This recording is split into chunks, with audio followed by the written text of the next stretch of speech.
Well, even with Victor coming back, a definite target set, nothing seems to be saving the season from utter predictability and overall extreme pettiness.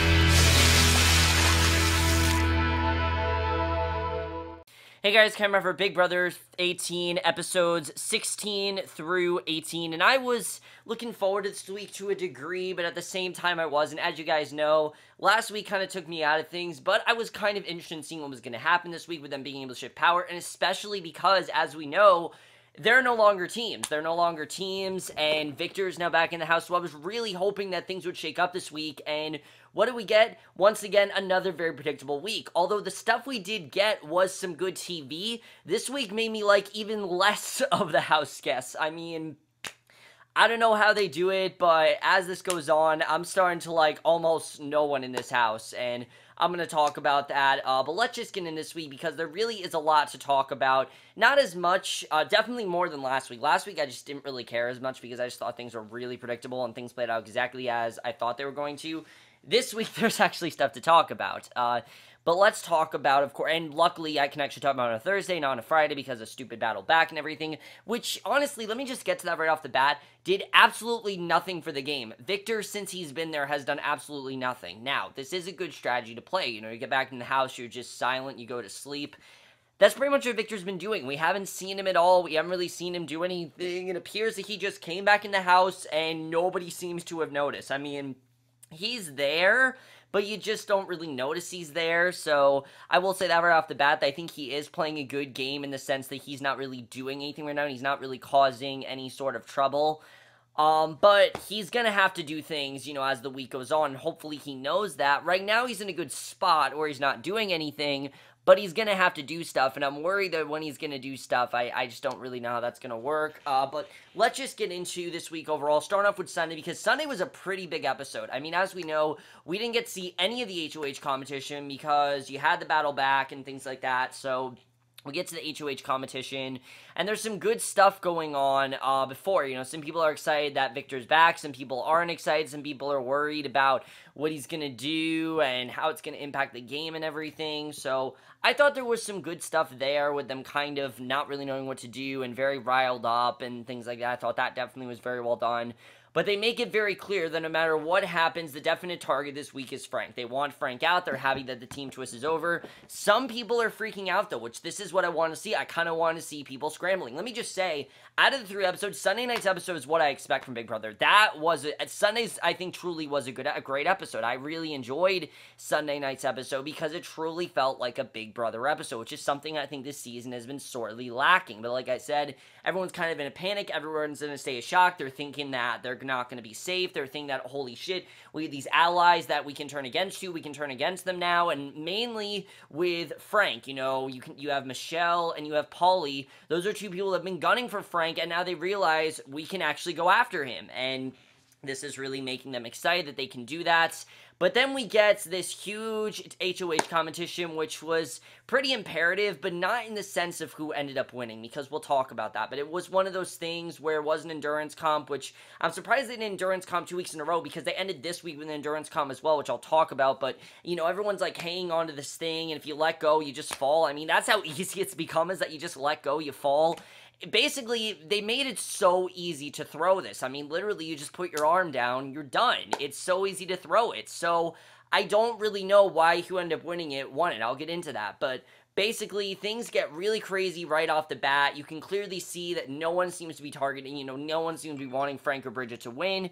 Bridgette's standing there, and everyone is just so rude to Bridgette. And let me just say, I don't like Bridgette. I really don't. I'll talk about why. And it's not because of the fact that Bridgette as a person. Bridgette as a person, I'm sure she's a very nice girl. She seems like the nicest person in the house, and it just seems like a ray of sunshine.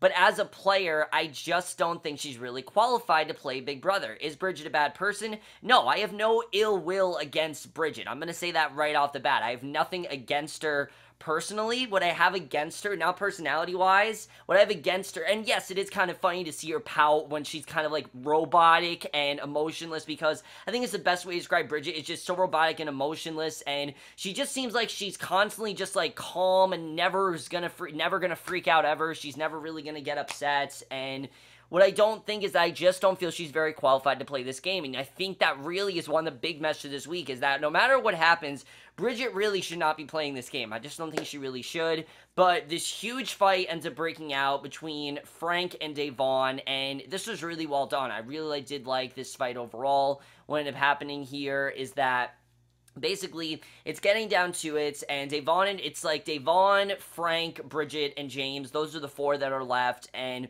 Devon, obviously, she's been gunning for Frank ever since the whole, sexual harassment incident, which, I think some are willing to move past that, but no one in the house seems to be moving past it, and what I like is that Frank does want to move past it. He kind of wants to move on. He's showing that you can trust him in everything. And things get really bad when Frank really decides to make a target for himself, because the things that he told Devon, I don't think were bad, but he just shouldn't have said in front of everyone else. I mean, it was great TV to see these two get into a whole fight. He talks about how people are targeting her and said they're coming after her, and she asks who it was. He throws out Nicole's name. She's freaking out, says there's no way that would happen. She thinks that he's lying and everything, which he's not lying, actually. We know for a fact that Nicole did, in fact, want to target Devon. We know she wanted to get her out, and we know that, I'm going to say right off the bat, that if Frank had not been in the house, Devon would absolutely be the #1 target. And in general, I think coming into next week, Devon really should be scared, because after Frank and Bridgette, she really is the next target. Even though you have those showmances, Devon is kind of in one of the worst positions right now. She really doesn't have any big allies, and she's not really doing anything that powerful. So she really does want to win, and I honestly thought this would have been her HOH to win. But basically, Bridgette and her, they kind of make this deal that, she lets go, that they're not going to put her up and everything. So they decide that they're going to throw it to James, and they decide to do as asked, and they basically decide to do as they said. They throw it to James, and Bridgette doesn't end up winning. She ends up getting off. James says he's not going to put any of them up. We'll get to that in a second.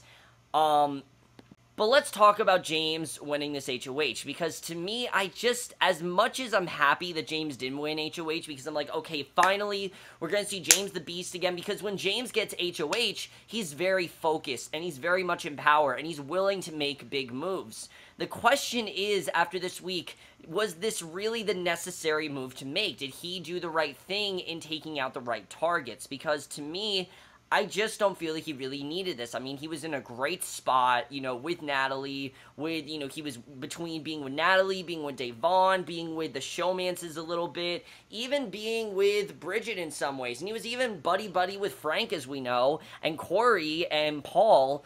I think this really made him a target, and I really think heading into next week, James should really be worried, because as much as he has Natalie, if Natalie doesn't pull through, then I really think James could be in trouble after this, because even though James, just because he was HOH, that ultimately makes you a target. It's a death sentence, really. In this case, it is. Now, in some cases, it wouldn't have been. Say Devon would have won it. I mean, people would have expected Devon to put up Frank. James, they don't know where his head is at, and James really hasn't been in power most of the season. So, really, they don't really know where his head is at, and because of them not knowing where his head is at, they don't really expect him to do anything that big. So, when he puts up a huge target like Frank, not only does he put up a huge target, it makes himself a huge target. And basically, him and Natalie talk a little bit, and they ultimately decide that they are going to put up Frank and Bridgette on the block. That's who he decides to put up, which I think was a smart thing to do. Obviously, everybody wants him out. He kind of just goes with the house. Problem is, there's just really not much talk going on in terms of game. I mean, James just kind of sits back and watches this all play out, which I get why. I mean, when you have an entire house that's so just, gunning for someone to get out. I have never seen a house so unanimously wanting to get one person out. I mean, they're not even acknowledging Frank. They're acting like he's not there. And here's my thing with this. As much as I think it's a good idea to, pretend like someone's not there, you should at least be somewhat nice to them. I mean, when it doesn't have to do with the games, why are they being such a dick to him? All he did was hurt Davon. He made a mistake. He's willing to move on. Yes, I'm not, condoning what he did, but I'm willing to give him the benefit of the doubt and say that he was willing to move on. And poor Bridgette here, you're bullying for no reason other than she's allying with Frank. And it doesn't get any more ridiculous than it does in Wednesday night's episode.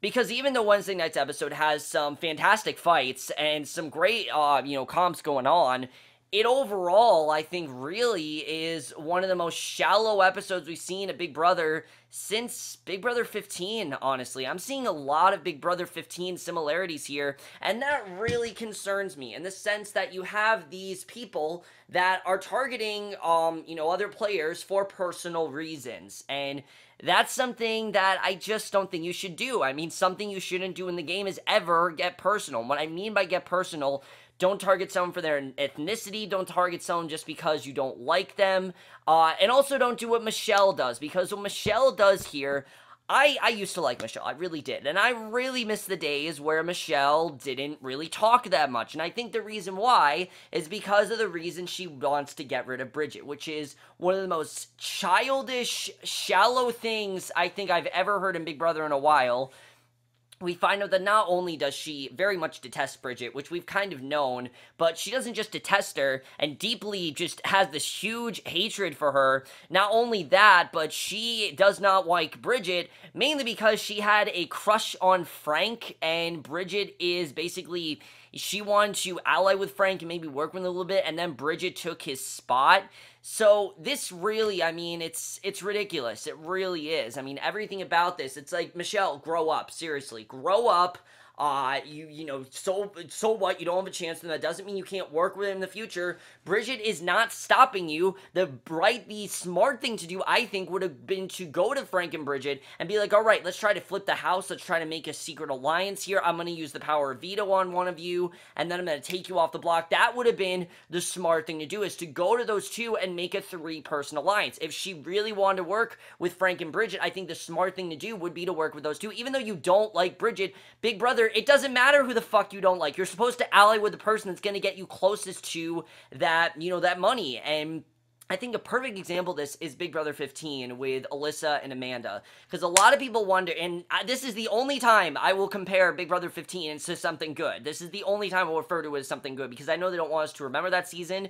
But I think the best, way to say, basically, as you guys know, is in Big Brother 15, Alyssa and Amanda hated each other. They wanted nothing to do with each other. Alyssa obviously was very calm about, kind of like the Bridgette in this whole scenario, but she decided that she'd be safer if she was with Amanda McRae than if she was with the rest of the 4. So I think that Michelle should have done something similar to this, that she probably would have felt that she was safer with Frank and Bridgette, because think about when it starts getting down to that like final 6 or final 5 and it's really crunch time, I don't think Michelle's gonna have a lot of allies. I mean, she's not really tight with anyone right now, and it's mainly because we really do see that Michelle is not the most liked. She's not the most she's not the most, she's very vocal when it comes to things, and she's kind of like Davon, where her mouth just opens up. Thing is, she's more like Davon last season than Davon this season. The Davon this season trying to right those wrongs, but Michelle is very much resembling what Davon did last season, and I'm going to talk about that right now. Basically,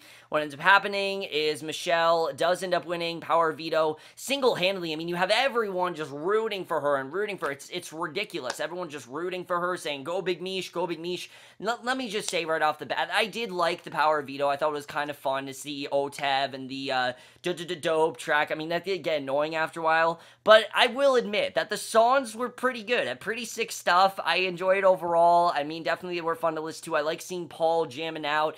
That fun side of Paul, that's what I want to see. I don't want to see a scripted Paul, because the reason I don't like Paul is not because of the fact that he does nothing, and not just because he doesn't understand the game, which, yeah, he doesn't understand the game. What I like about Paul is that fun, childish side. That's the Paul that I want. I want this fun, childish Paul that doesn't really care, and he's just kind of doing things because he knows he wants to be America's favorite. That's the Paul I like. He's just someone that's fun for TV, not someone that sounds very obviously scripted like Paul always does. And in this case, I thought I was just having fun, just seeing him rock out and things like that. But like I said, Michelle single-handedly wins the power veto. No one seems to be rooting for Bridgette. It's really dumb that everyone's so against Bridgette for really no reason. I mean, Bridgette is nothing without Frank. And yeah, she won one HOH. Oh my god, we have to be so scared of that. It really is stupid. It's so dumb that they're this scared of someone that is very short, very quiet, and really hasn't done much of anything except allied with someone and just fight for her life in the game. I mean, oh my god, she fought for her life in the game. Oh my god, she got one HOH. And I'm sorry, but I kind of started to like Bridgette. In this case, I don't understand why they're hating her so much. What did she do? What was so bad that Bridgette did that made everyone just have this huge grudge against her? It's high school. It really is. This is high school. This is not Big Brother. These people are not 16 and 17. People my age do this stuff because we're stupid and we're not fully developed, and I will admit that. I'm very stupid and I'm not. My brain's definitely not fully developed. But in this case, you know, these people are like 20 and they should know better, and they're really acting like high schoolers, and it's stupid. It's really dumb to watch. I really hate it, and especially the events that go down after the veto. Because we have not one, not two, but three big events go down. They're all really petty, really dumb, and of little importance, really. I mean, I don't really think that they're that important, and they're not really going to be anything big going forward. Paul gets into this huge argument with Frank, really because Frank's trying to campaign, and it's really dumb, honestly, because honestly, here's the thing, Frank ended up making himself look good here. Frank made himself look like the smarter one, and that just shows how much Paul doesn't know this game. I mean, something you're supposed to do, you should campaign, you should try to fight for your life in the house. That's just something that, as a Big Brother player, you should do. That's just something that someone should do. That's something that, I think anyone with a brain would do, because you don't obviously want to leave, and the way he's just calling him out for it was so dumb. I loved every second. It was really funny, and especially seeing Frank get mad at that. I mean, he had every right to be, you know, Frank had every right to campaign. You're going to leave in the house. I mean, obviously you're going to try to campaign. If I were to leave, I'd definitely campaign. I mean, I don't want to leave, obviously. You know, you want to at least get to the jury so you can make that final vote, because if you leave at this point, you're kind of irrelevant. You're kind of in the beginning, and then you just kind of go. So if you're there for jury, then you get to make that vote. And I get that they don't want Frank to have to be in the jury. I understand. That's why I need to get him out now. But if you're, you know, if your life in the house is on the line and it's crunch time, you should campaign. And I like that Frank did in fact try to campaign, even though being abruptly stopped by Paul, I thought was very dumb. But it's not as dumb as the next fight that unfolds between Michelle and Bridgette, because I want to tell you guys something. Something that they did not tell us on this episode is that Michelle's whole fight with Bridgette was her being coaxed by Natalie to apologize to Bridgette. And instead of that, they had this huge fight where Bridgette jokingly says she's going to shave off her eyebrows, and Michelle gets so pissed, says that she's never nice to her. Bridgette says she's always been nice to her. Michelle's like, I've been nice to you sometimes. And it really just made Michelle look really bitchy, I have to say. I mean, Michelle comes across not just bitchy, but really, like, dumb as well. Dumb, bitchy, kind of bipolar. I mean, really, I really don't like Michelle after this episode of little Michelle, not the Michelle that's, like, nerdy and kind of just fun to watch. That's the Michelle that I like. This side of Michelle, this, love-struck, just set on one person, dopey and really shallow version of Michelle is someone that I'm really going to detest and I'm really going to dislike, because honestly, I felt really bad for Bridgette. Why bully someone like that? I mean, literally, Michelle was bullying Bridgette. Bridgette did nothing bad to her. There's no reason why Michelle should not like her, and the only reason why is because Michelle's not, smart enough to just form an alliance with the two, which I get would be going against the majority in the house, but I think it would be the smart thing to do, because there are secret ways she could have done it. A way she could have done this was to go up to them and secretly say, you want to do something, and obviously, she was trying to make some sort of deal with Frank, but in the end, to no avail, because Frank basically made this plea to the house, which was this ridiculous house meeting that basically just said, kind of like Jose's house meeting, where he's like, I just want to put Davon up, and Paulie shuts that down before anything else can take place. It's really dumb, and in the end, Michelle decides not to use the power of veto. Even though she really wanted to use it on Frank, she doesn't use it on Frank in the end, and that's basically what ends up happening, is that she doesn't end up using the power of veto, and that's pretty much everything that unfolded on Wednesday. Now let's get to this episode. So tonight's episode, there was some good stuff that went down, but also some stuff that I thought was really dumb, because most of tonight's episode focused across that secret room. As we know, we heard about the secret room last week. We knew at some point it would be unlocked, and we found out how it's unlocked, because I knew, obviously, that it was unlocked through live feeds and everything, but I didn't really know how all those events would take place, and basically, Paul is the one to find it, which is the most ridiculous thing, and he realizes that if you call Paris, that you get to unlock the secret room. He's determined to be the first one, and in the end, it doesn't really mean much of anything, because you have basically these number of, tickets, and each ticket, one of them, 11 of them say, one-way ticket, which is, out of the house, but another one says round-trip ticket, where if you leave, you get right back into the house, and here's the thing I don't like about this, and I'll tell you guys right off the bat, and if you guys saw my Twitter, you know that already I have complaints about this.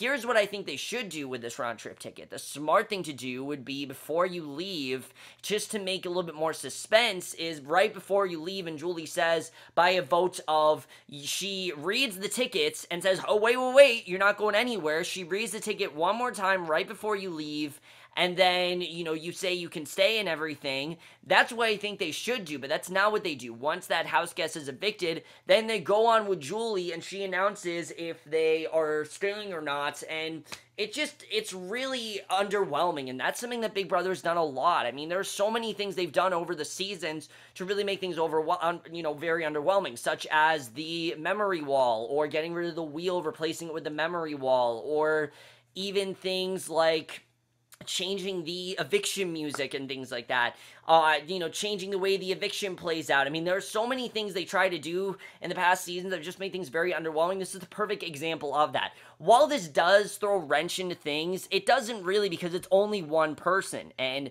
I wish it was more than that. I wish there was more going on. I wish it was Pandora's box or something like that. I like they're doing something a little bit different, but at the same time, it only really affects one person, and if that one person is someone like a Bridgette, it doesn't really matter in this case. I mean, really, literally anyone can have it, and basically everyone's freaking out that Frank's gonna get it. They need to make sure that Frank doesn't get it, and in the end, Frank doesn't end up getting it. He does, in fact, go home, and I thought it was really dumb that we had this whole segment with Michelle where she has this huge crush on Frank, and she's bawling. I mean, she's literally bawling, and it's so dumb. I mean, it feels like she's that clingy girl that just absolutely loves you in high school, but she's not the nice kind of girl that you talk to a lot and that you're actually friends with. No. Michelle is that crazy girl that is so into you, knows everything about you, has all these weird contents of your items and things like that. She has all these weird bags and things. She knows way too much than she should. She's researched you. She's obsessed with you. That's Michelle and Frank. I mean, that's the best way to describe it. This is not some she generally likes him. This could be a showman sort of thing. This is a clingy, teenage kind of, crush that, is really creepy, and that if I was Frank, I really would steer away from. I mean, I'd really just stick with Bridgette, because she actually is a nice girl, and stick away and get away from Michelle, the clingy, obsessive one, who's really creepy, I have to say. I mean, she really came across as creepy in this episode, especially her crying. I mean, how can we not get any more ridiculous? Can we not get any more dumb? Do these contestants have no backbone? Do they have no sort of, I mean, it's ridiculous. The emotions are running wild this season. It's really dumb. The fact that she's so upset about it, I thought was so ridiculous, and I was laughing hysterically the whole time. But in the end, Frank is evicted. He is, in fact, going home, and, then we get to this other twist that's really dumb. America's Care Package, it's called, which this is just stupid. I mean, America's Care Package, I get that obviously this is the Big Brother house, but come on, you couldn't come up with a better name than America's Care Package? It sounds like we're everyone's mom or something. It's ridiculous. Basically, America's Care Package, the idea is that every week there's going to be some sort of advantage for a house guest. This week it's no slop, and the twist is that each house guest can only go one time, which I think is kind of clever the way they do that each house guest can only get something one time, so someone's gonna get it by random draw. They didn't even announce how to vote, so I'm not gonna vote because they didn't announce how to vote. So, basically, we'll see what happens there, but we don't know who wins HOH. That's basically everything that happens in this episode. Now let's talk about predictions overall. Not much to predict, mainly because of the fact that we don't know who won HOH, and we're not going to find out till later, so I can't tell you who won HOH or anything like that. This America's Care Package thing is really dumb. I think it's really dumb. I don't know why we're doing it. I get that next week's actually kind of cool. I heard next week's, I'll talk about next week when we get to next week, but here are some things that just really pissed me off this week. The fact, like, this whole Michelle thing going on, I mean, it's gone, because obviously Frank's gone, but I really hope this Michelle-Bridgette feud really stops, because them picking on Bridgette for no reason, especially now with her not having Frank, there's literally no reason for them to pick on Bridgette. I don't know what the reason is now. There's no reason for them to target her. There's no reason for them to bully her, because at this point, it's not targeting, it's straight up bullying. They're getting in her face. They're saying these things to her. I heard that they were trying to turn Frank and Bridgette against each other. It was really ridiculous the way that was done. So, I don't know what they're really trying to do, why they're trying to turn those two against each other. Again, it's just petty. It really is petty. It's very high school, and it's really immature. I gotta say, that's definitely one of the big themes this season is immaturity. Who needs this HOH the most is either Bridgette or Davon. I think those two need it the most. Davon's definitely targeting Bridgette. Bridgette's targeting, I don't know, but honestly, I kind of want Bridgette to win it because I don't want her to leave. I don't want her to leave because I think it'd be dumb if they got her out, especially before jury. Bridgette's someone that you should keep around. Bridgette's someone you can make deals with. Bridgette's someone that's very innocent and very easy to, appease, really. Bridgette's not someone that you need to give this whole speech to. If you just say a few things, and Bridgette, literally, she's someone that will thank you for nominating her. I mean, again, she's very dense and she's very naive, but you gotta feel bad for the girl because there's nothing wrong with her, really. There's nothing wrong with her in that sense that they should be targeting her. Is she a good player? No, but there's just no reason they really should be targeting her. I think it's really dumb that they are. As far as James HOH, like I said, I think James has really made himself a target. I don't really know what's going to happen there. Who has the round trip ticket? I don't know. And then Victor. Where's Victor? I don't know. Still, I question, oh yeah, Victor. It seems like I'm going to end this season saying that as well. Unless Victor does something big, then I don't know. But overall, guys, that's it for my thoughts on this week. Let me know what you guys thought this week overall. I did think this was a better week than last week, but just not really much going on with James. I'd say it was HOH, and he just didn't really do much of a campaign other than put up Frank and Bridgette, but we'll have to see what happens next week. Let me know what you guys thought this week. Love to hear your thoughts on it. Who do you think will win HOH? What do you think is going to happen with America's Care Package, which I think is bullshit? What do you think of Frank leaving? What do you think about the secret room as well? Do you like the way I proposed it or the way it actually goes down? I think the way I did would have made a lot more sense, but, that's just me. But I will see you guys in my next video, which will be for Queen of the South. I know I fell behind, but I am still watching the show, and I will see, and I am still going to review it, and I will see you guys for that. Okay, bye.